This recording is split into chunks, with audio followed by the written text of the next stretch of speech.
খোলা আকাশের নিচে ব্যাগ নিয়ে অনিশ্চিত অপেক্ষায় বসে আছেন কয়েকজন নারী পুরুষ।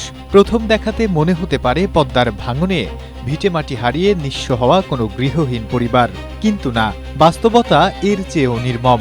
বসতভিটা হারানোর চেয়েও বড় এক সংকটের মুখোমুখি তারা, যেখানে নিজের অস্তিত্ব আর নাগরিকত্ব নিয়েই তৈরি হয়েছে প্রশ্ন। সেখানে ভিটেমাটির স্বপ্ন দেখা তো এক ধরনের বিলাসিতা।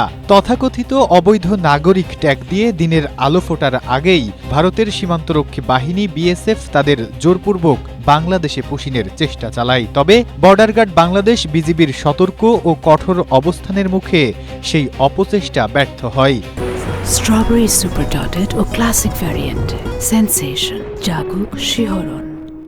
বিজিবির বাধায় এক পর্যায়ে বিএসএফ সদস্যরা ওই ব্যক্তিদের ফিরিয়ে নিতে বাধ্য হয়। বর্তমানে দুই দেশের মধ্যবর্তী নোম্যান্সল্যান্ডের খোলা আকাশের নিচে প্রহর গুনছেন এই মানুষগুলো। কবে, কিভাবে এবং কার আশ্বাসে মিলবে তাদের এই অবর্ণনীয় অনিশ্চয়তা থেকে মুক্তি? শনিবার ঝিনাইদহের মহেশপুর উপজেলার সামন্তা বিওপি সীমান্ত এলাকায় এই ঘটনা ঘটে।